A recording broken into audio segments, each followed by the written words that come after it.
Herkese merhabalar. Yine bir cumartesi günü saat 3'te İçel TV'de canlı yayında Seda ile Cumartesi Enerjisi'nde birlikteyiz. İnşallah sağlığınız, saatiniz yerinizdedir. Bizim yaz devam ettiği için biz hala mutluyuz. Güneş var, hava bayağı sıcak. Yazdan kalma bir gün. Aynı zamanda 29 Ekim geliyor biliyorsunuz. Onun da mutluluğu içerisindeyiz. Ve bununla bağlantılı olarak bugünkü konuğum bununla ilgili. Hem 29 Ekim'i konuşacağız hem de son çıkartmış oldukları 2 tane kitapları var. Son bir kitap. Vekilim bizim için ne yaptı? 1 ve 2.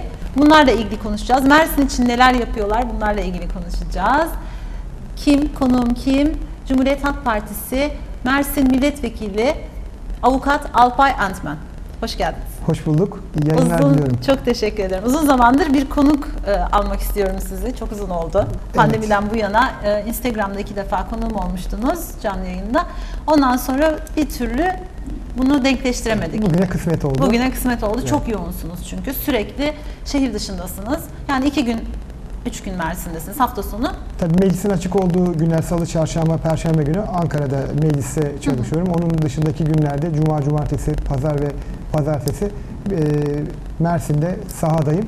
Tabii bu arada Türkiye içinde başka görevlerimiz de var. Mesela ben Adıyaman'a gidiyorum birkaç ayda bir. Evet, neden gidiyorsunuz? Görüyorum ben aslında Instagram'dan takip ettiğim için çok yoğun olduğunuzu görüyorum. Hani hiç durmaksızın ziyaret, çalışma, koşturma, bunları hep soracağım. Adıyaman'a niye gidiyorsunuz? Şimdi sadece Adıyaman'a değil, önce Hakkari ile başladım ben milletvekili olduktan sonra diğer illerde de il örgütlerimize destek olmaya. Hakkari, Adıyaman, Balıkesir, en son mesela bu hafta Diyarbakır'daydım. Evet. Yani şu önemli, biz bir milletvekili olarak anayasa gereğince zaten Türkiye'de yaşayan herkesin, her ilin, her vatandaşın vekiliyiz.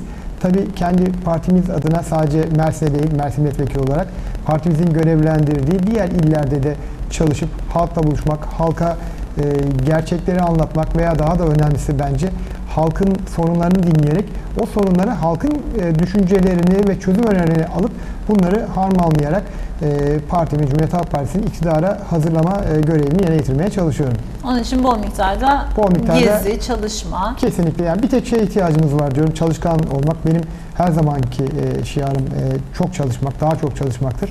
İnanın diğer Cumhuriyet Halk Partisi milletvekilleri de en az benim kadar sahada çalışıyorlar. Mersin milletvekillerimiz olsun, diğer milletvekillerimiz olsun.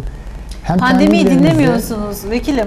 Vallahi yani pandemi var, herkes şu anda Ekrem İmamoğlu da pozitif çıkmış. Kendisine buradan çok geçmiş olsun diyoruz.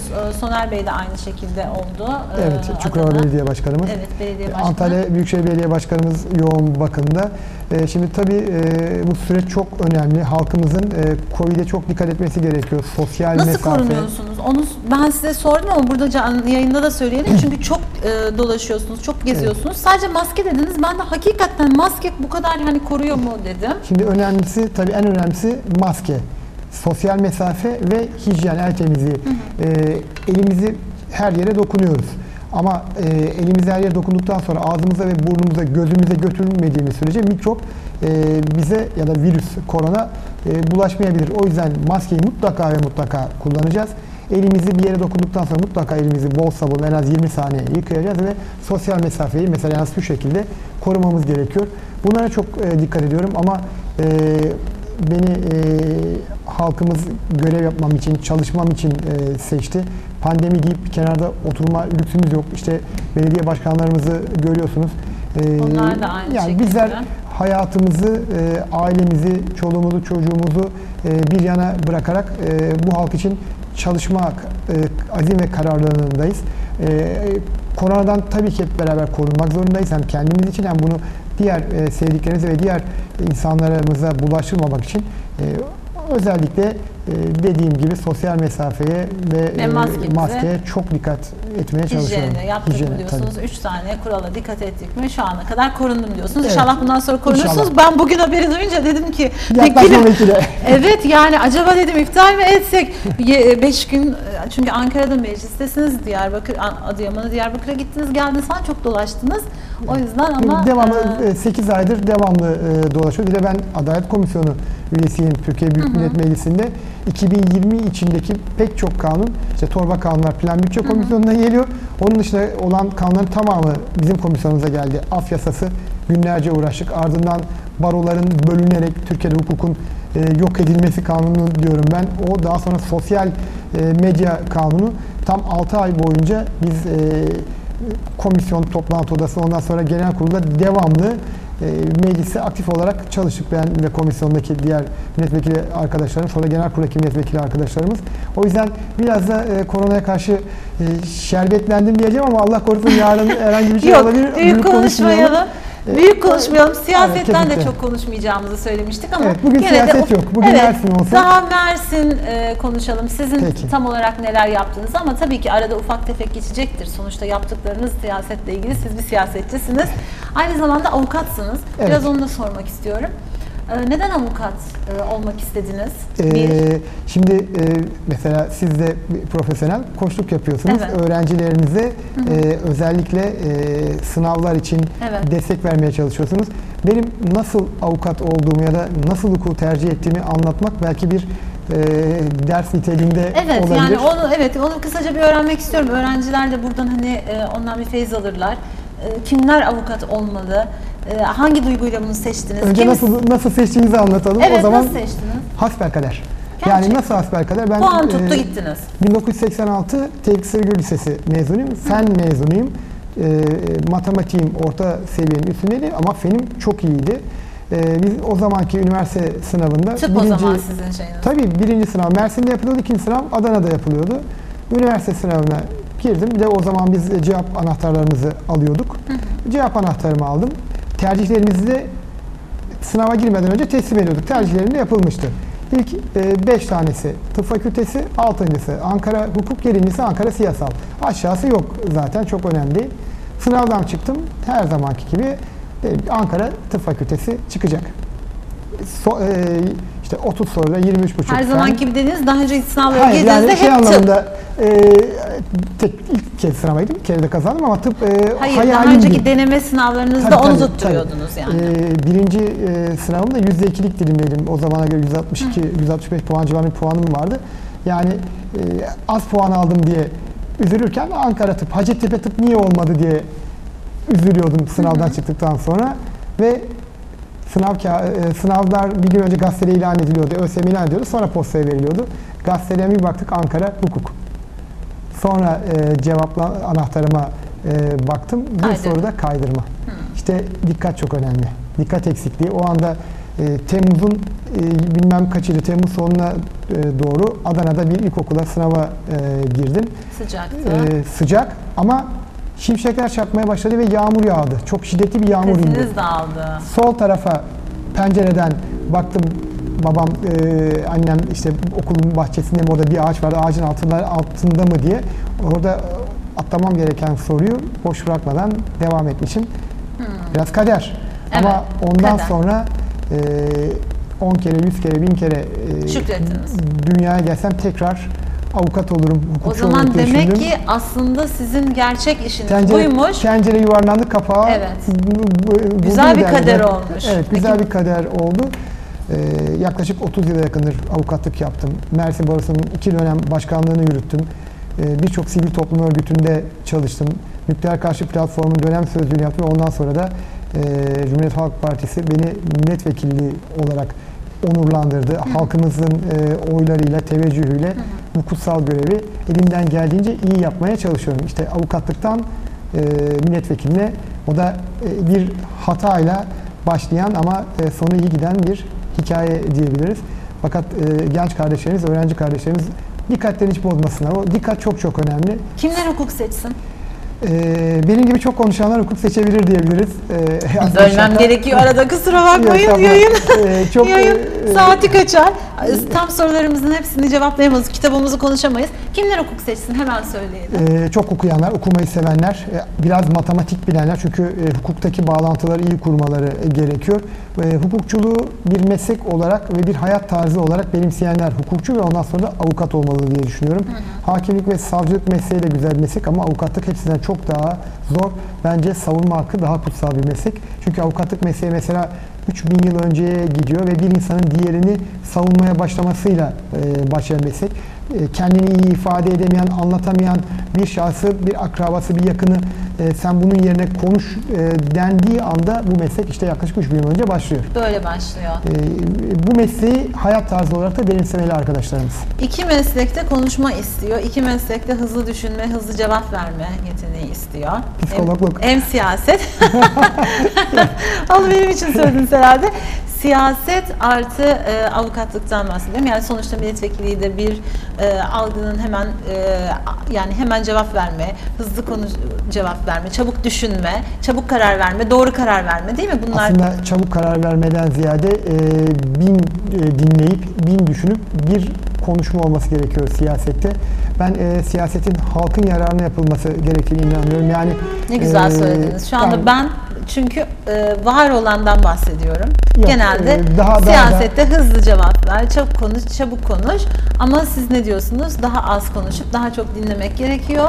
Evet, benim özellikle Cumhuriyet Halk Partisi olarak bizim son dönemde devamlı dile getirdiğimiz bir husus var. Biz iktidara gelmek istiyoruz. Eğer gelemiyorsak veya yeterli oy alamıyorsak bu halkın değil, bizim suçumuz. Aynaya bakacağız. Eksiğimiz nerede, hatamız nerede, bunları gidereceğiz. Halka gideceğiz. İşte siz demin dediniz ki Hakkari ne alaka, niye Adıyaman, niye Balıkesir, niye Adıyaman, niye başka iller? Bu nedenle biz kendimizi ve projemizi anlatmamız lazım. İşte o zaman şu anda benim için ne yaptın? Vekilim benim için ne yaptı? Evet. 2 tane kitabınız var. Evet. Biri Tarihiyet raporu niteliğinde. Diğeri 2. yılıyla. Bu geçen 2018'e 2019. Evet, 1 yıllık. 1 yıllık rapor niyetinde. Bu da 2019'a 2020. İnşallah. Ben 10.'yu da çıkaracağım diyorum bu kitabın. Herkes tabii yandırıyor, sonra da gülüyorlar. Tabii önemli olan görev süren boyunca görevini en iyi şekilde, en layık olduğu şekilde yapmak, liyakatle yapmak diye düşünüyorum. Elinizdeki kitaplarda 1 yıl boyunca 1. cildi ve 2. cildi yılda bir hazırlandı onlar. Soru önergelerim var, araştırma önergelerim var, kanun tekliflerim var, basında yer alan haberlerim var, basın açıklamalarım var. Yani şimdi halkımız bize oy veriyor. Sonra seçimden seçime bize geliyorsunuz diyor ama ben tabii seçimden seçime değil, her zaman sahada olup köylere kadar, muhtarlarımıza kadar parantez açıyorum. Bu yaz boyunca ben 12 tane ilçemizi ziyaret ettim. Görüyorum. 150'den fazla muhtarımızla tek tek birebir görüştüm. Mahallelerinin sorunlarını aldık ve pek çoğu da Büyükşehir Belediye Başkanımız ve İlçe Belediye Başkanımız tarafından yerine getirildi. O gelecek sene olacak. Gelecek sene. Tabii çünkü Temmuz'da bu bitti. Temmuz'da bitti. Şimdi kitapları biraz önce aldım. Sanmayın okudum. Bakmak istedim aslında birkaç gün önceden ama vekilim bana biraz önce getirdi. Acaba neden? Onu ayrı konuşuruz. Belki dedim dün falan alabilir miyiz ama yapamadık. Evet, görüşemedik. Alamadık. Şimdi ben bu görevdeysem bu görevde ne yaptığımı hesabını da vermeliyim, anlatmalıyım. Soru önergesi, araştırma önergesi dediğimiz şeyler bir milletvekilinin millet adına iktidara yaptığı işleri sorması ve denetleme görevi. O kitapta hepsi var. Elinizdeki 2 cilt kitapta yaklaşık 400 civarında soru önergesi, 100'ün üzerinde araştırma önergesi, yaklaşık 100 civarında kanun teklifi var.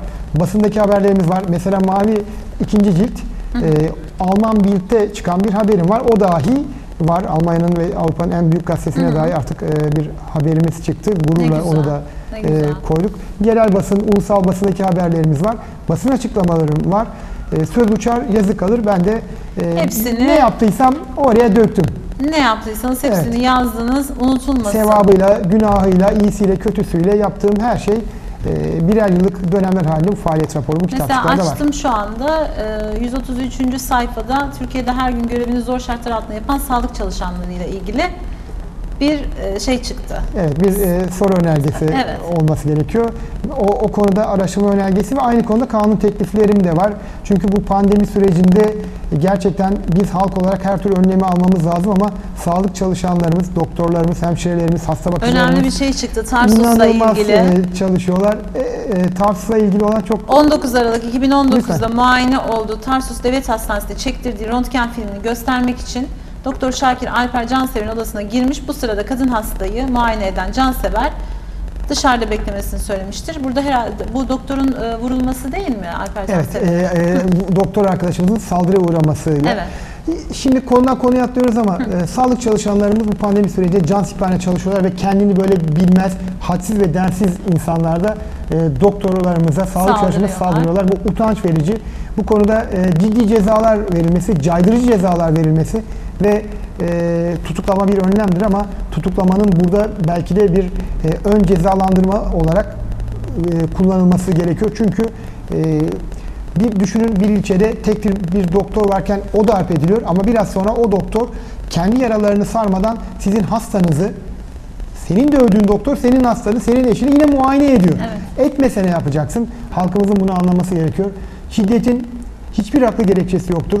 Başta hayvanlar olmak üzere, başta diğer insanlar olmak üzere doğaya, çevreye bizim hiçbir zarar verme hakkımız yok, lüksümüz yok. O yüzden şiddetten uzak, şiddetsiz bir toplum olmamız gerekiyor. Şiddet uygulayan insanlar aslında avukatlık da bir tür psikolog gibi bir durum. Yani şiddet uygulayan insanlar sizin konunuz. Ben cezalandırma konusuna bakıyorum. Neden yapıyorlar sizce? Tabii şimdi dediğim gibi bu kadar yani avukat olduğunuz için çok insanla görüştünüz. Onların ruh hallerini de tabii ki biraz biliyorsunuz yani. Şimdi tabii bu konu aslında tabii ki psikoloji, sosyolojinin ve psikiyatrinin belki tabii konusu ki. Ama bir hukukçu gözüyle şöyle söyleyebilirim. Bir kere insanlar mutsuz. Bunun bir sosyolojik nedenlerini bulmak lazım. İkincisi evde şiddeti görüyor, kanıksıyor. Babası annesine bağırıyor. Hadi aile şiddetten geçtim veya sert davranıyor veya Allah korusun aile içi bir şiddeti görüyor. Annesinden tokatlıyor, babası kulağını çekiyor. Kendisi de bunu başka bir kediye uyguluyor veya kendi çocuğuna uyguluyor.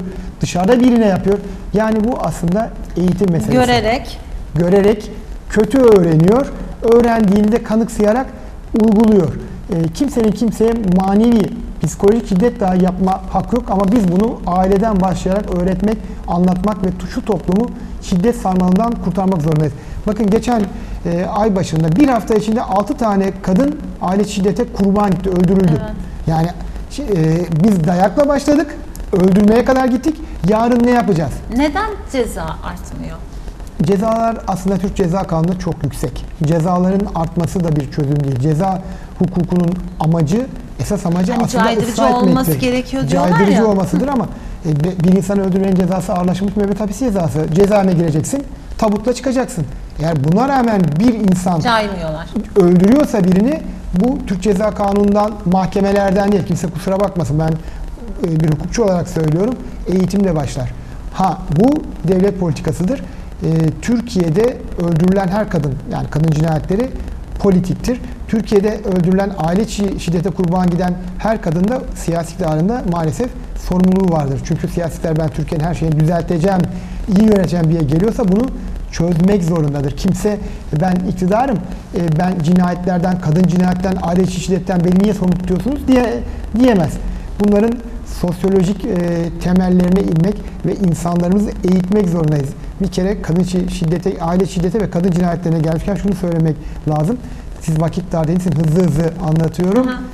Cinsiyet eşitliği dersinin ilkokullardan itibaren öğretilmesi gerekiyor. Kesinlikle. Kadın ve erkek eşittir. Hatta kadınlar daha fazla eşittir. Erkekler kadınları birlikte daha rahat ederler. Erkekler kadınları dinledikçe daha rahat ederler. Psikolog olarak bunu siz daha iyi bilirsiniz. Biraz yani pozitif ayrımcılık olarak olacak ama kadınlar çok daha ayrıntılı düşünüp süzüp daha objektif kadın beyni daha analitik, daha ince ayrıntıları, yani şöyle bir şey diyoruz ya, bir sürü çekmece var kadın beyninde. Erkeklerde bir iki çekmece, birini açıyorsunuz, diğerini kapatıp onu açıyorsunuz. Kadın aynı anda 4-5 çekmeceyi birden açıp. Ama annelerimiz bizi hep ortalığı çok dağıtma diyor. Biz o yüzden hep pencere açıp kapatıyoruz. Çok iyi cevap. Teşekkürler. Çok iyi cevap. Tekrar bir sayfa açtım. Burada sanatla ilgili bir şey çıktı. Evet. Devlet Tiyatroları ve Devlet Opera Balesi Genel Müdürlüğü'nde çalışıp kadro bekleyen emekçiler diyor. Neden onlara kadro vermiyoruz? Evet. Neden? Sanat olduğu için geçemedim. Sanat olduğu için o kadroları maalesef vermiyoruz. Bu bir kötü bir devlet politikamız haline gelmiş. Bizim Mustafa Kemal Atatürk'ün dediği gibi kültür ve sanattan yoksun olan bir halkın ana atardamarlarından biri eksik demektir. Fakat maalesef siyasi iktidar kültüre, sanata yeterli önemi vermiyor. Biraz kadrolaşma, biraz buradaki kadroları cumhuriyetçi, ilerici, aydın, sanatçı kadroları eritmek anlamında maalesef bu yapılıyor. Biz de onun doğru bir şey olmadığını anlatmaya çalışıyoruz. Peki sanat için neler yaptınız ya da neler yapıyorsunuz? Neler yapmak istiyorsunuz? Mersin'de neler oluyor? Şimdi ben Mersin'de aktif olan Mersin'in pek çok derneğine, sivil toplum örgütüne üye ve yönetici olarak emek verdim.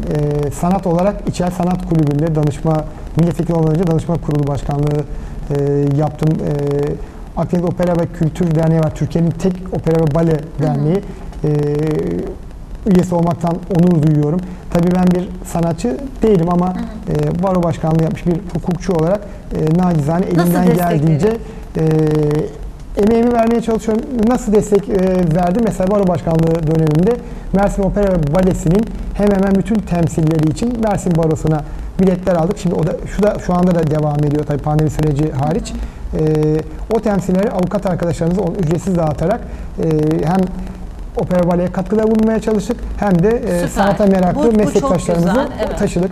Akdeniz Opera ve Bale Kulübü'nün yine o derneğin temsilleri ve organizasyonları için aynı şekilde çalıştım. Yani tabii ben bir hukukçu olarak nacizane ve çok hafif kalıyor o dernekte çalışan çok arkadaşlarımız var, çok iyi yöneticilerimiz var. Hepsine buradan sevgi ve saygılarımı iletiyorum. Ne derler, çorbada belki bir tutam tuzum olduysa ne mutlu bana. Peki Mersin sevdalısısınız siz. Bu arada hep ben kendi reklamımı yapıyorum, olmuyor ama. Yayından önce de Mersin'den başka hiçbir yerde yaşayamam dediniz. Ben de yapmayın kesinlikle dedim vekilim. Yani başka İzmir de güzel dedim. İstanbul, İzmir, Ankara'yı biraz dışında bıraktınız ama gene de dediniz ki hayır Mersin. Neden Mersin'i bu kadar seviyorsunuz? Mersin'de olabilirsiniz bununla birlikte. Neden yani? Mersin neden güzel sizce? Peki öncelikle ben Mersin'in yerlisiyim ama tabii Mersin'in yerlisiydi. Mersin'den sonradan gelen de öyle bir ayrım veya Mersin'de yaşayan herkes aslında Mersinlidir ve Mersin'in suyunu içen Mersin'den ayrılamaz. Onu bunu çok açık böyle söylüyorum. Gerçekten. Bir yere gitmeyi düşünmeyin, gidemezsiniz Mersin'den. Neden Mersin? Şimdi tabii Mersinli bir kere olduğum için bir alışkanlık ve şöyle bir şey var. Ben portakal bahçelerinin içinde doğdum. Portakal bahçesinin içinde büyüdüm. Elimi uzatıp ağaçtan mandalina, portakal, işte o mevsimde ne varsa greyfurt bahçemizde vardı. Tattınız bunu. Bunların hepsini dalından kopararak yedim. Hala şu anda da öyle bir evde yaşıyorum. Portakal kokusu. Veya evinize girerken o Yasemin kokusuyla giriyorsunuz o akşamları. Zamanında narenciye ağaçları çiçek açtığı zaman portakal çiçeğinin o kokusuyla insan hayat Yani bir alışkanlığınızı sizi mutlu eden bir şey var deniz, burada. ulaşım kolay, hava güzel, canınız sıkıldı yarım saat yaylaya gidebiliyorsunuz yarım saatte, yarım saate denize gidebiliyorsunuz. Yani Mersin'de hayat ve ulaşım kolay. Biz bu Mersin'imize daha çok sahip çıkarsak burada yaşam daha çok mutlu ve rahat olacak. Vekillik dönemimizde Mersin için neler yapıyorsunuz? Şimdi tabii Mersin'i çok ciddi bir şekilde takip ediyoruz ama Mersin'deki en büyük vekil olarak şansım Büyükşehir Belediye Başkanlığı'nı sevgili Vahap Seçer ile kazanmamız oldu. Tarsus Belediye Başkanlığımız, Mezitli Belediye Başkanlığımız, Yenişehir Belediye Başkanlığımız zaten Mersin için Cumhuriyet Halk Partisi adına çok yoğun bir şekilde çalışıyorlar. Bundan gurur duyuyorum ve bu benim işlerimi kolaylaştırıyor. Ama şahsen sen Mersin için ne yapıyorsun dersen, ben muhtarlarımızı o yüzden gezdim. Mahallelerimizin eksikliklerini görüp bunları da belediyelerimize iletip bunları bir kısmını hemen yaptırdık, bir kısmı şu an yapılıyor, bir kısmı da 2021 yatırım programına alındı.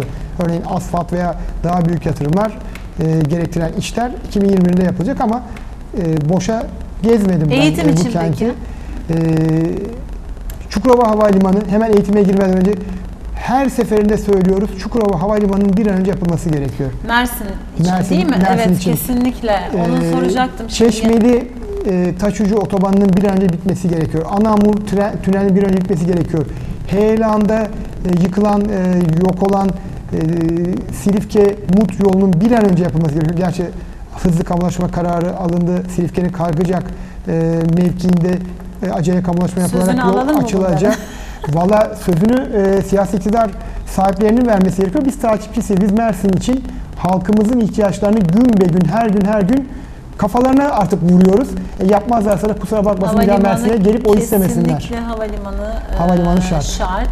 Çünkü Kimse buradan evet Adana'ya gitmek. Yani çünkü o zaman çok şey oluyor. Evet. Ya otobüse ya arabayla gitmişsiniz. Adana'dan uçağa binip gitmenizin hiçbir anlam ve önemi kalmıyor. Mersin'den evden çıkmam, meclise girmem ile uçağı kullanıp boşuna Ankara'ya gitmem aynı saati araçla gitmeniz alıyor. Daha sağlıklı şu an zaten uçağa binmekten şu an için. Pandemi sürecinde maalesef öyle. Hani uzun olsa tamam gene uçağı seçersiniz de aynı saatlerde denk oluyor. Onun için burada bir havalimanı kesinlikle şart.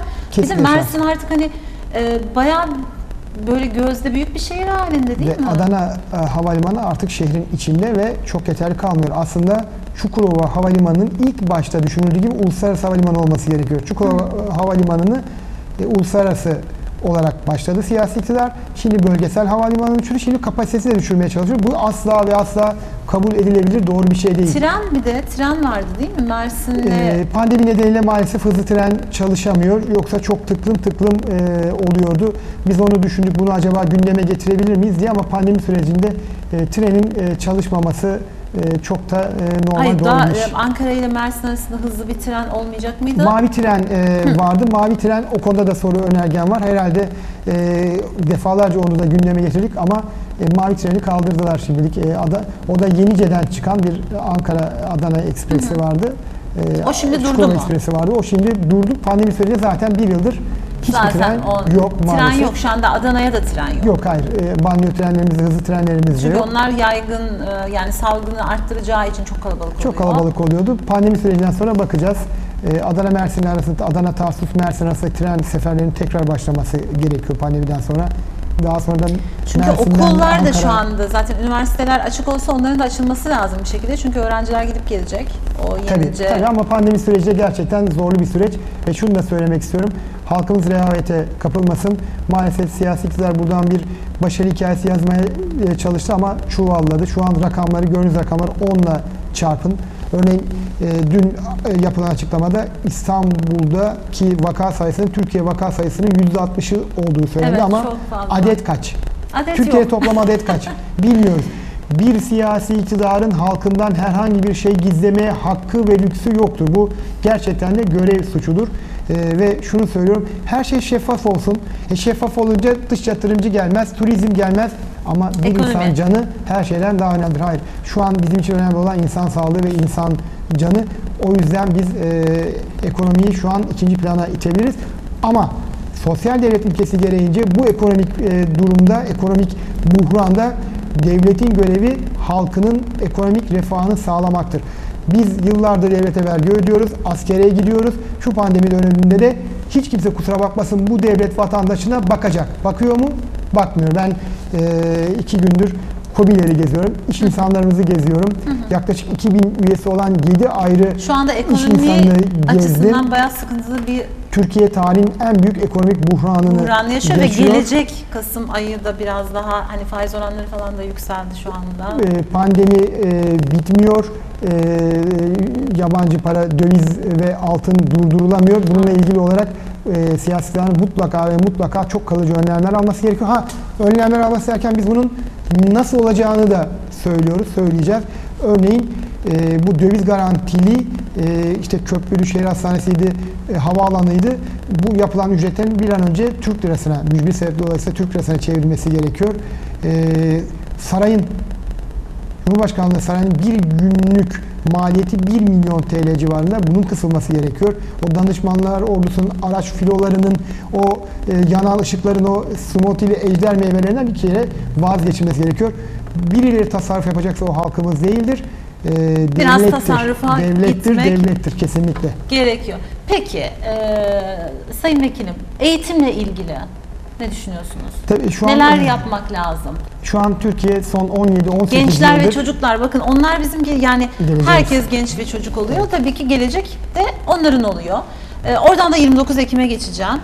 Hemen o zaman kısaca söyleyelim çünkü bu ciddi bir siyasi hata. Türkiye'de Evet. 17-18 yıldır AKP iktidarında onlarca kere eğitim sistemi değişti. 4+4+4'ü getirdiler. Sürekli bir sınav değişiyor. Tabii sınav sistemi değişiyor, eğitim sistemi değişiyor. Bir kere kesinlikle ve kesinlikle lise sonuna kadar kesintisiz 11 yıl mı olur, 12 yıl mı olur eğitimin kesintisiz yapılması gerekiyor. Kız çocuklarımızın okuması gerekiyor. 4+4+4'te kız çocukları o liseye gönderilmeyebiliyor veya lise, ortaokuldan sonra çocuklarımız okuyamayabiliyor, açık liseye yönlendiriliyor veya öyle değil. Kesinlikle lise sonuna kadar eğitim mecburi olmalı, kesintisiz olmalı, sürekli olmalı ve öğrencilerimizin de bir kısmı, bakın sanayici şundan şikayetçi, biz teknik eleman bulamıyoruz diyor. Endüstri meslek liselerine gidecek çocuğumuz yok, çıraklarımız yok, kalfalarımız yok. Biz ileride fabrikalarda çalışacak yetenekli insan, teknik eleman bulamayacağız. Mühendisimiz yok. On binlerce mühendisimiz işsiz. Üniversitelerimizde durmadan mühendis yetişiyoruz. Hiçbiri de yeterli ve Evet, eğitimli fazla. değil. Her şehirde 3 tane 5 tane üniversite açıp yetersiz mühendis yetiştireceğimizde her şehirde 3'er 5'er tane o organize sanayi bölgeleri içinde meslek liseleri açmamız lazım. Yani şu an inanın bir makine mühendisiyle işini çok iyi bilen bir makine kalfası ustasını yan yana koyun. Usta çok daha fazla maaşla iş bulabilir. Değil mi? Teknik eleman sıkıntımız var, teknik eleman açığımız var. Peki yani şu an okullarla ilgili mesela ne düşünüyorsunuz? Okulların bazıları açık, bazıları kapalı. Şimdi, Yani sizce mesela nasıl olmalı? Şu pandemi sürecinde biz plajları açtık, turizmi açtık. Turizmci arkadaşlarım bana kızmasın, tabii ki onların da yaşama imkanı vardı. Peki açmasak, vekilim lafınızı bölerek Okulların- diyorum ama açmasaydık ekonomi devam eder miydi? Açmasaydık turizm Yani sektörü... AVM'yi açmasaydık, turizmi açmasaydık. AVM'yi ve turizmi açmayacaktık ama AVM ve turizm çalışan sektörleri devlet finanse edecekti. Bir otelin çalışanlarının maaşını kısmen de olsa devlet karşılayacaktı çünkü o kısa çalışma ödenekli bir kısmı yapıldı ama işverenin de zararını devlet karşılayacaktı. Biz turizmi açtık, ekonomimiz canlansın dedik, eyvallah. Ama ne oldu? İnanılmaz bir Covid salgını patladı. Şimdi okullara gelince hijyen çok önemli. Çocuklarımızın Var sağlığı mı çok önemli. devlet okullarında o hijyen? Yok, maalesef İşte yok. sabun, dezenfektan. Devletin görevi onu yapacak. Bir devlet okulunun boyasız olmasını, pis olmasını, sabunu olmamasını Bununla ilgili neler anlayamıyorum, yapıyorsunuz? kabul de edemiyorum. Ben de Devletin görevi bu. edemiyorum gerçekten. Neler yapıyorsunuz? Hiçbir şey yapılmıyor, hiçbir şey yapmıyorlar. Hiçbir şey yapmıyorlar. İnanın hiçbir şey yapmıyorlar. Türkiye'nin bütün kıt kaynaklarını siyasete girmeyelim diyorum ama beni zorladınız. Ama yok. Bakın, Şu kadar 60 açıklayalım. saniye sayın. Türkiye bir dakikada yaklaşık 33.500 Amerikan dolarını İngiltere'deki tefecilere faiz olarak ödüyor. Ana para değil. 176 milyar Amerikan doları bir yılda faiz ödeniyor. Biz bu parayı okullarımıza harcayalım. Yani bir devlet okulu, özel okuldan ne farkı var? Temizliği, hijyeni, eğitim kalitesi Tabii aynı yani olmalı. şu anda okul açılıyor ve o okulun içerisinde siz gerek temizliği sağlayamazsanız Velilerden almaya çalışıyor. Veliye diyor ki bana tuvalet kağıdı getir, sıvı sabun getir, havlu getir, şunu fotokopi kağıdı getir. Veli gitsin o zaman özel okula çocuğunu göndersin. Bu olmaz. Devletin görevi her bir insanın refahını ve mutluluğunu düşünmektir ve bunu sağlamaktır. Ama maalesef Türkiye'de bununla artık ilgili bunlar önergeniz düşünmüyor. var mı? Eğitimle ilgili. Ya olmayan yok. Neydi? O neydi? Kaçıncı sayfada? Yaklaşık 300 civarında soru önergesi var onun. Eğitimle ilgili. Hayır, totalde. Total. Ya çünkü soru önergelerimiz eksiklikleri görüp aksaklıkları söylüyoruz. Araştırma önergelerimiz meclis araştırması açılması ilgili konularımızda. Tabii ben daha çok hukukçu olduğum için kanun tekliflerimde ona göre seçiliyor. Şimdi Ben tacizi uzmanlık alanında sorsam, çalışması gerekiyor. baroyu sorsam oradan da siyasete gireriz. Oraları sormadan hemen 29 Ekim'e geçelim. 29 Ekim Cumhuriyet Bayramımız bizim için çok önemli. Kesinlikle. Tam Birinci Dünya Savaşı'nda artık yıkılmışken ne oldu sonra? Şimdi siz tarih bilginiz çok iyi. Birinci Dünya teşekkür ederim. Birinci Dünya Savaşı 30 Ekim 1918'de Mondros Ateşkes Antlaşması'yla sona erdirildi ve Osmanlı Devleti maalesef aslında pek çok cephede savaşı kaybetmediği halde yanlış tercih. Almanya tabii biraz da her zamanı, her olayı tarihin kendi akışı içinde değerlendirmek lazım. Yani bugünlerden hariçten gazete okumak da doğru değil ama şu tespit çok önemli. 30 Ekim 1918'de Osmanlı Devleti, o koca 600 yıllık imparatorluk kayıtsız şartsız teslim oldu. Evet. Ve Anadolu toprakları dışındaki her yeri terk etti. Ama orada da kalmadı. 1921 Sevr Anlaşması'yla, ki ona imzayı atmak kadar bu vatana, bu toprağa, Anadolu halklarına ihanet edilecek herhangi bir şey yoktur. Bir kısım toprağımızı İngilizlere, bir kısmını İtalyanlara, bir kısmını Fransızlara, bir kısmını Ermenilere. Şimdi kardeş Azerbaycan'ın, onlara da buradan sevgi ve saygılarımı iletmek istiyorum. Savaşta Ermenilere bıraktık. Bu ırkçılık anlamında olmasın. Dünyadaki her insan birbirinin kardeşidir görüşündeyim ben, ama Türk topraklarının, Anadolu topraklarının parçalandığını anlatmak istiyorum. O gün bir Osmanlı subayı, 38 yaşındaki bir Osmanlı subayı, 37 yaşında hatta, gözleri yaşlı, Boğaz'a bakıyor. Yıldırım Orduları Grup Komutanı. 58 gün içinde Suriye'deki bütün Osmanlı ordularını Anadolu topraklarına geri kaçırmış, toparlamış bir komutan. Bakın, 30 Ekim 1918'e gelmeden önce 58 günlük bir süre içinde Yıldırım Orduları Grup Komutanı'dır.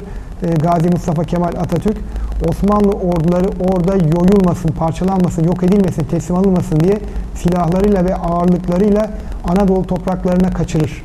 Anadolu topraklarında daha sonra misak-ı milli sınırları olarak adlandıracağı sınırların gerisine kaçırır. Pozantı tünellerine Osmanlı ordusunun silahlarını gizler. Bu daha 1918'de oluyor. 30 Ekim 1918 Mondros Ateşkes Antlaşması'ndan önce. Daha sonra da İstanbul'a gittiği zaman Boğaz'a İngiliz gemilerine bakar, geldikleri gibi giderler der. İşte 19 Mayıs 1919 Anadolu İhtilali'nin ateşlendiği gün, ateşin yakıldığı gün. Anadolu'da yaşayan herkesin, bakın doğusuyla batısıyla el ele vererek verdiği bir savaş, Kurtuluş Savaşı. Bu Kurtuluş Savaşı'nda 13 milyonluk yanmış, yıkılmış bir devlet tekrar doğar. Türkiye Cumhuriyeti Devleti işte 1923'te, 1923'te kurulur. Anka kuşu gibi küllerinden doğar. Ben burada Mustafa Kemal Atatürk'e dil uzatan hain ve alçaklara şunu söylemek istiyorum.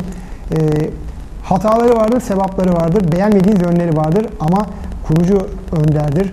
Zekasıyla, çalışkanlığıyla, çabasıyla bu ülkeyi kurtaran bir liderdir.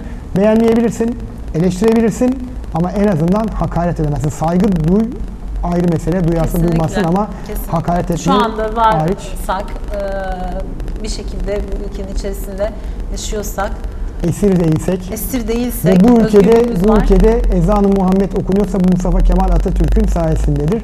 O günden 1923'e gelinmiştir. Yanmış, yıkılmış 13 milyonluk bir ülkeden, bir Anadolu topraklarından yeni bir devlet oluşturulmuştur. Daha Cumhuriyet ilan edilmeden Atatürk sanatı düşünmüştür. Müze kurulmuştur Ankara'da. Ekonomiyi düşünmüştür. İzmir İktisat Kongresi toplanmıştır. Öğretmenleri düşünmüştür. Özellikle kadınların eğitime yönlendirilmesini ve öğretmen olmasını sağlamıştır. Ve ondan sonra da sadece Cumhuriyeti kurmakla kalmamış, çağdaş uygarlık seviyesine ulaşmak için birçok devrim yapmış ve bu devrimleri hayata geçirmiştir. Tabii ki o yıllarda bunları düşünmek, bunları öngörmek, bunları yapmak, bunlara öncülük etmek, arkasında o kadar insanı sürükleyebilmek gerçekten aslında. Siyaset yapma dediniz ama ya da 29 Eylül'de siyaset yapıldı dediniz ama şunu söylemek lazım. Mustafa Kemal Atatürk benim 2 eserim var diyor. Biri Cumhuriyet Halk Partisi, biri Türkiye Cumhuriyeti. Siyaset yapma dediniz diye bana bütün program bunu.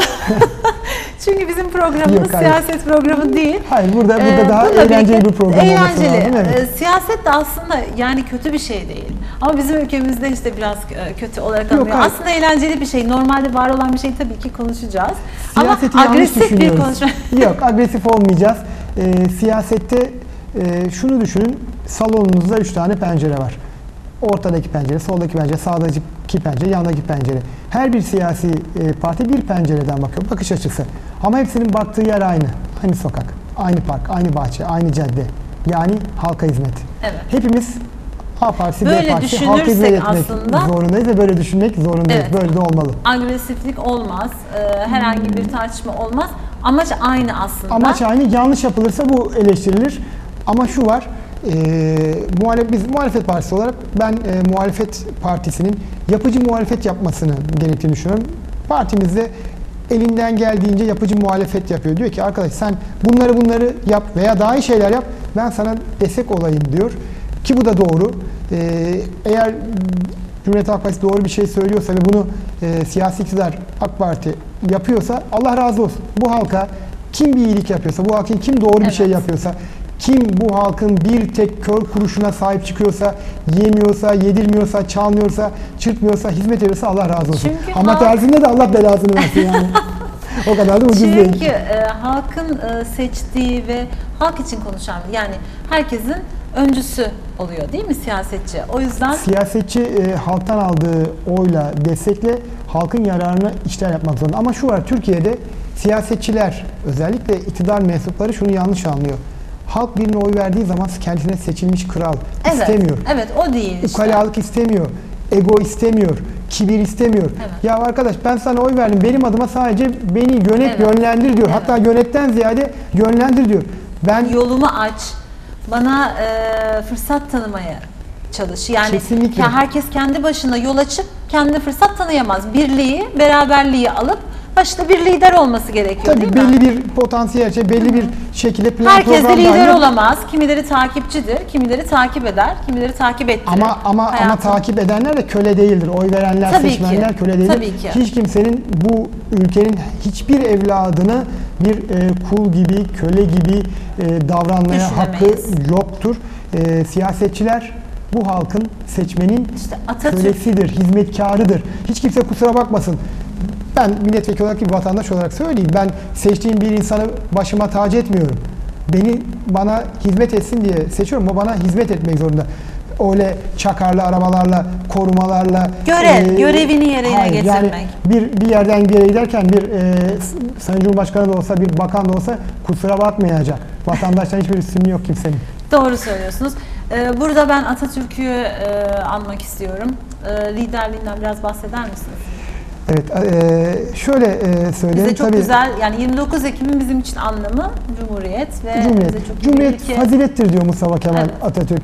Atatürk'ün liderliği şöyle, aslında tarihsel olarak baktığımız zaman Atatürk 1789 Fransız ihtilalinin o özgürlükçü fikirleriyle eğitilmiş bir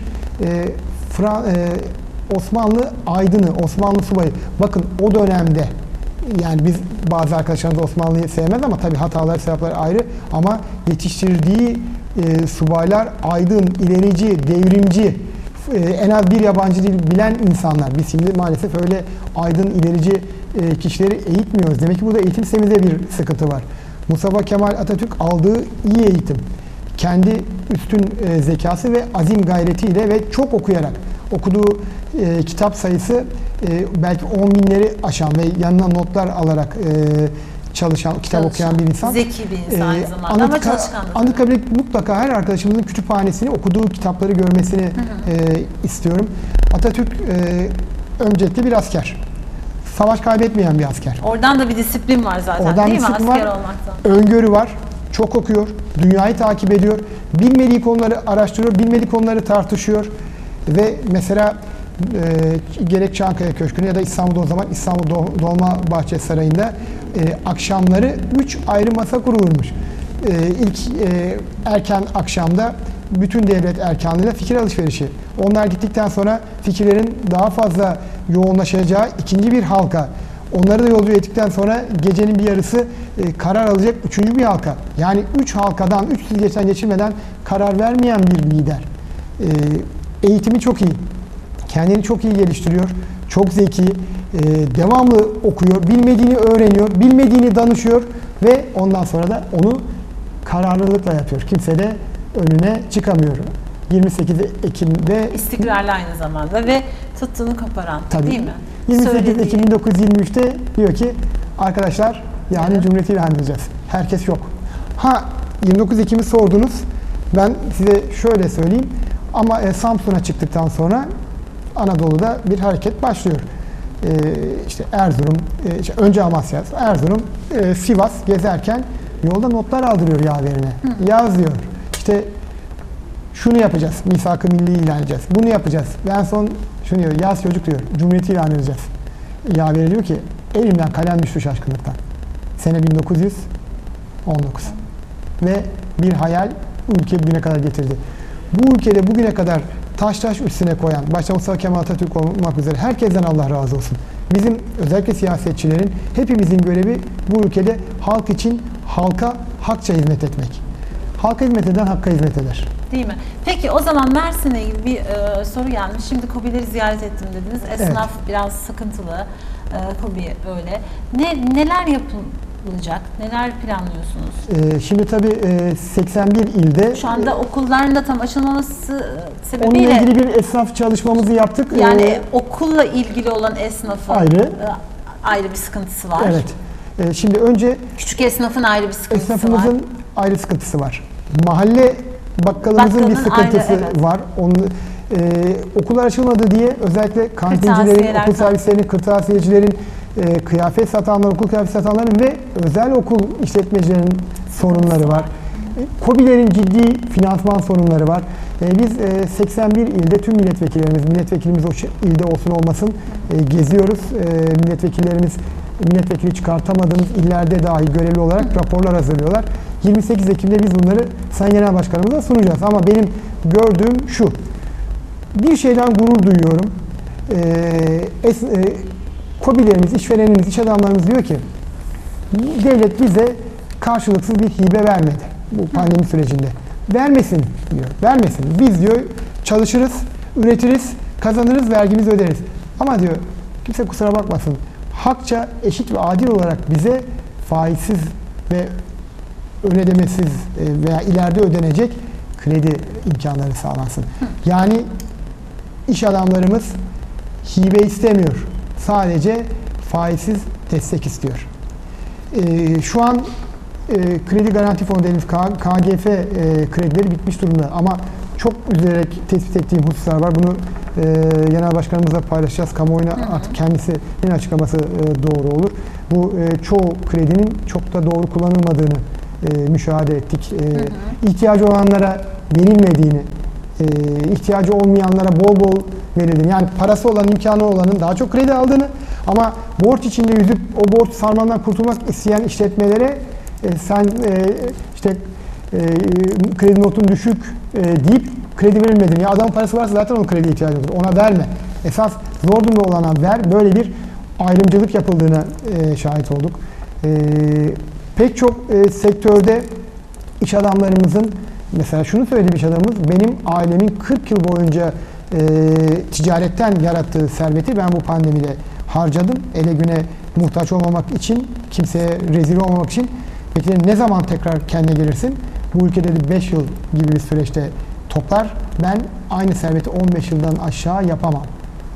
Ama insanlarımız çalışmak istiyor. İnsanlarımızın, iş adamlarımızın karşılıksız beklentileri yok. Ben üreteyim, çalışayım, devlet bana can suyu versin, ben de devlete borcumu, vergimi, harcımı ödeyeyim diyorlar. Bunların hepsini 81 ilden gelen bütün verileri toplayacağız ve uzmanlarımız ve Sayın Genel Başkanımız bu konuda sanıyorum Kasım'ın ilk haftası toplumu ve kamuoyunu bilgilendirme yapacak. Sadece sorunları tespit etmiyoruz. Çözüm ve çözüm önerilerini de tespit ediyoruz. Kesinlikle. Genel Başkanım çözüm önerilerini anlatacak. Yani artık Cumhuriyet Halk Partisi'nden her şeye itiraz eden bir muhalefet beklemeyin. Sorun bu, çözümü bu. Yapıyorsan yanındayız, destek veriyoruz. Yapıcı muhalefet. Zaten sorun bulduğunuzda, yani bir soru varsa çözümünü mutlaka söyleyeceksiniz. Söylemek gerekir. Sadece sorunu söylemek olmaz. Kesinlikle. Bunu mesela dün akşamdan söyleyeyim. Öğrenciyle çalışıyoruz. Sürekli test çözüyorlar. Cevaplar kontrol edildi mi? Hayır. Ne anlamı var? Günde 500 tane soru çözüyor. Kaç tanesi Cevaplar doğru kontrol edildi mi? hangisi? Hayır. Kontrol edilecek. Oradaki yanlış üzerinden. Ama şöyle, yanlışı çıkarttınız, ondan sonra çalıştın mı? Hayırsa gene olmaz. Vallahi, yani eksiğin giderilmesi gerekiyor. Bizim bütün umudumuz gençlerimizle, gençlerimiz, Ne çocuklarımız. önerirsiniz? Saatime şöyle bakıyorum. Evet. 4'e 8 geçiyor. Bana içeriden bitir diye bir şey söylemediler ama. Bitir demez biz sabaha kadar gideriz yalnız. Biz biraz daha konuşur muyuz bilmiyorum. Ezel Bey bana hiç işaret etmedi. Geç başladığımız Hiç o tarafa bakmayalım. 5 dakikamız varmış. 5 dakikamız. Ben şöyle tabii iki çocuk Gençlere ne babası öneriyorsunuz? olarak ben gençlerimize güveniyorum. Gençlerimizin düşündüklerinin doğru olduğunu inanıyorum ama düşüncelerini oluştururken ailelerini dinlesinler, bilgiye ulaşsınlar, yine kendileri karar versinler. Düşünceleri harekete döksünler ama değil mi? Düşüncelerini de Sadece. sonra harekete döksünler. Şimdi önce her annesinin babasının dediği şey tamam doğru olmayabilir ama önce annesinin babasını bir dinleyecek. Hemen parantez açıyorum. Annenizi babanızı dinler miydiniz? Yani ben olabildiğince dinlemeye çalıştım tabii. Meslek seçimi her yerde dinlerim, her şeyi dinlerim. Ciddi misiniz? Bunu kullandığınıza göre bunu anladım. Yok. Anne baba fikirlerinizi, ya şöyle anne babanızın fikrini almışsınız ama pişman da olmamışsınız. Yok hayır almak lazım. Ama tabii ben gençlerimizden şunu istiyorum. Önce kendisi düşünsün. Anne babasıyla istişare etsin veya onun düşüncesini bilsin. Sonra okusun. Sonra yine bildiğini yapsın. Ona eyvallah. Ama körü körüne bilgi sahibi olmadan fikir sahibi olamayacağı için körü körüne ben bunu doğru bilirim, ben bunu yaparım değil. Şimdi bizim Z kuşağından bahsediyoruz. Evet, Bu ülkenin bütün geleceği şu an Z kuşağında ve pandemiden çok büyük örseleniyorlar. Eğitim kalitesi çok düşüyor. Şimdi kendileri çok yetiştirmeleri lazım. Vekilim yani ruhsal anlamda da mesela okul açılmış olsa da 2 gün okul var olacak. Hep evdeler, işte hareket etmek istemiyorlar, sürekli yatıyorlar. Bir tek işte şeyi açıyorlar ekranı, onda da kamerayı kapatıyorlar. Bu bilgi zaten çok yeterli olmuyor. Okuyacaklar. Sosyalleşme de yok. Sürekli internetteler, ellerinde telefon, farklı başka bir şey yok. Ne yapacaklar? Şimdi elbette bilgisayarla oyun oynayacaklar. Tadında ve kararında. Sosyal medyaya girecekler. Tadında ve kararında ama... Bir çocuk nasıl meraklandırılır? Şimdi bakın bunları söylüyoruz ama çocuklara işte bunu yapın diyoruz ama yapmıyor yani. Ergeni biliyorsunuz yapmıyor. Bunu söyleyince hiç yapmıyor. Anne babaya aslında burada biraz görev ona yap demeyeceğiz. düşüyor. Nasıl yaptıracak? Şimdi tabii bu sizin uzmanlık alanınız. Ben ama ben satmıyorum. sizi şöyle yok. Bir vekil olarak ve bir avukat olarak, İnşallah. bir çocuk babası olarak Yani tabii ki deneyimleriniz. Sosyal bilimci olarak tabii biraz da hukukçu olduğum için biraz da hayat tecrübesiyle bir insana bir şey yap diye direttiğiniz zaman onun yapmaz. doğru olduğunu bilse bile yapmaz. Biz çocuklarımıza, burada gençlerimize de seslenmek istiyorum. Tamam biz size her şeyi sen yap demeyelim. Doğru. Veliler olarak illa çocuğumuza dayatmayalım. Bu saatte yat, bu saatte kalk, şunu ye, bunu yeme, televizyona bakma, televizyonu kapat, sosyal medyanı kapat değil. Arkadaş gibi. Ne yapmak istiyorsun? Ama bak bunu böyle yaparsan şu hatalar var. Yine de bu hatayı yaparsan ömür boyu sen ödeyeceksin diye anlatalım. Dinlemiyorsa? Dinlemiyorsa tekrar anlatalım. Yine yapmaya devam etmek istiyorsa bırakın yapsın. Uzmana götürün. Seda Hanım'a götürün. Hayır yani şöyle bırakın yapsın dediğiniz nereye kadar bırakacaksınız? Tabii nereye kadar? Onun sınırı var. Şimdi kötü bir örnek vereyim mi? Tabii. Yani bu ben oğlum ortaokul lise ilkokulda ben bir onunla bahse girdim. Dedim ki işte o zaman da 90'lı yılların son bir herkese bilgisayarlar daha çok pahalı şeyler falan bir sınava girdi. İşte ilk 3'e girersen dedim. Hay dilim tutulaydı. Sana dedim bilgisayar alacağım. Adam ikincisi oldu matematikte fende falan. Neyse bilgisayarını aldık. Sonra oyun oynuyor. Oynamayacaksın, ekmeyeceksin, şöyle yapacaksın. İngilizce hazırlık okurken daha çok sıkıldı, daha çok oyun oynadı.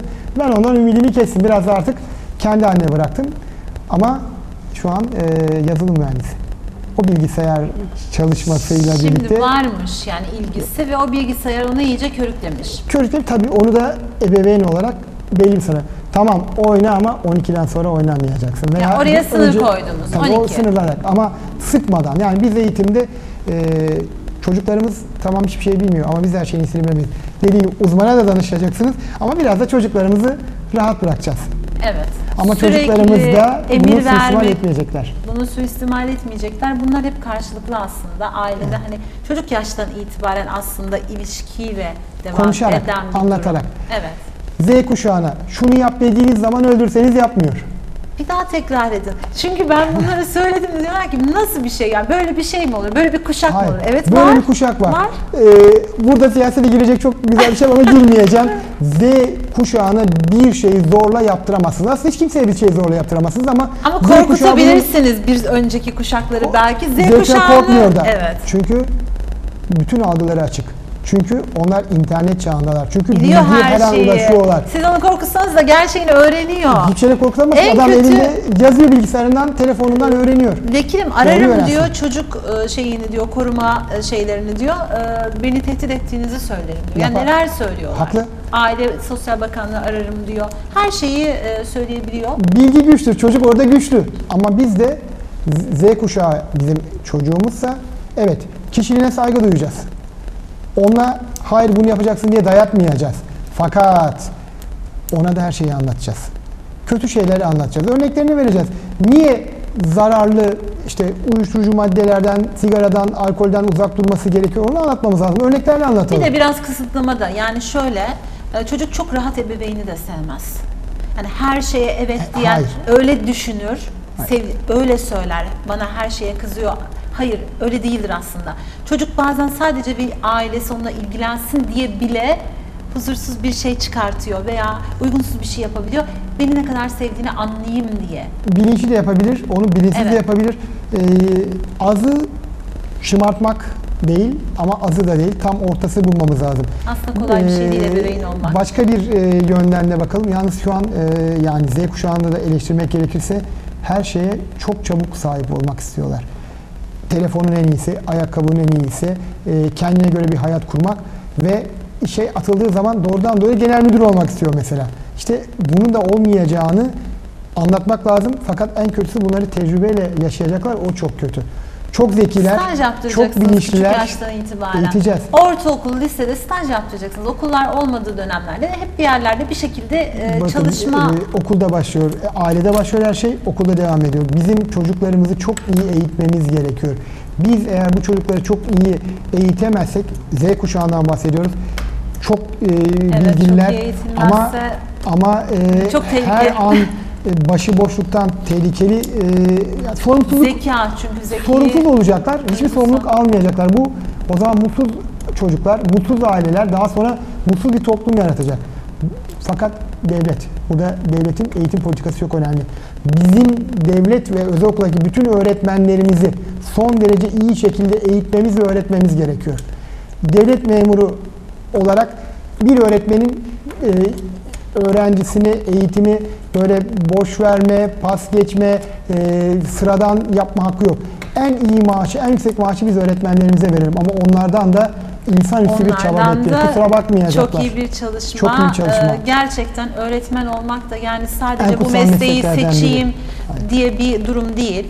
Bütün mesleklerde olduğu gibi aslında tıpta. Mesleğini seven, iyi çalışan bir öğretmen şu bence var, milletvekilinden daha iyidir. Yani daha önemlidir, Vekilim, daha insanla yararlıdır. ilgili iş yapıyorsanız gerçekten sevmeniz lazım. İşini Güler yüzlü seveceksiniz. olmanız lazım, tatlı dilli olmanız lazım, çok çabuk yorulmamanız lazım, sevmeniz gerekiyor, azimli olmanız gerekiyor. İnsanlarla iş yaptığınızda böyle Durmadan bu. kendinizi eğitmeniz gerekiyor. Evet, Fakülteden mezun yenileyeceksiniz. olduğunuz gibi kalmayacaksınız. Tabii. Okuduğunuz kitaplarla, giyiminizle, kıyafetinizle, oturmanızla, kalkmanızla güncel ve örnek olmanız gerekiyor. Evet, çok teşekkürler. Ben teşekkür ederim. Ağzınıza sağlık. Ezel Bey 5 dakika dedi ama ben 8-10 dakikasını aldım galiba. Hiç öyle bakmasaydık devam edemez miydik? Herhalde yayını kesmezlerdi. Herhalde kesmezlerdi. Arkadan mutlaka yayın var. Bizim de başlayış saatimizde hemen hemen aynı saate geldi. Biraz geç Evet. başlamıştık. Çok teşekkür ediyoruz. Ağzınıza teşekkür sağlık, ederim. ayağınıza sağlık. Tekrar Bugün siyasete girmeyin dediniz, o yüzden siyaset yapmadık, peşin peşin söyleyelim. girmedik, eğlendik, biraz güldük. Mersin'den bahsettik. Halkımız hep gülsün, halkımız hep mutlu olsun. Siyasetçilerin esas görevi halkı mutlu etmektir diyelim. Ben artık sözü bitireyim. Çok teşekkürler. Çok çalışıyorsunuz gerçekten. Sizi Instagram'dan da takip ediyoruz, sosyal medyadan. Elinize sağlık. Çok teşekkür ederim. Çok güzel 2 tane de kitap çıkarmışsınız. Bunları istedikleri gibi ulaşabiliyor mu herkes? Şimdi bunlar zaten muhtarlarımıza, sivil toplum örgütlerimize dağıtıyorum. Ben isteyeni ben kendim gönderiyorum. Yani bu satılmak için yazılan bir kitap değil, Anladım. faaliyet İsteyenlere raporundan. gönderebiliyorsunuz. Tabii, tabii Ben ki. de okuyacağım keyifle. Eve gittiğimde şöyle bakacağım. 29 Ekim için de konuştuk. Cumhuriyet Bayramımız çok önemli. Daha var, gün var Hepimizin ama bayramı. haftaya bir aktivite olduğu için benim program yapamayacağım için bu haftadan 29 Ekim'i de kutluyorum. Cumhuriyet Bayramımızı. Yolumuz Atatürk'ün yolu, ilkeleri, inkılaplarıyla çalışmamız lazım. Daha çok çalışmamız lazım. Vekilimizin de söylediği gibi Alpay Bey'in çocuklarımıza daha çok örnek olmamız lazım. Farkındalık arttırmamız gerekiyor. Ön sözün son paragrafını okur musunuz? Hadi bir dakika daha çalalım. Tamam. Ön sözün ikinci kitabı Son, değil mi? son iki sırası aynı şeyle bitiyor zaten. Sunuşun son paragrafı. En son paragrafı. Bayağı da ön söz yazmışız. Evet. Şurası mı? Beşikler vermişim Nuh'a. Oradan Yok, mı hayır, başlıyor? onu tamamlıyoruz. Hayır. Sayın Bitiriyoruz. Son paragraf. En son.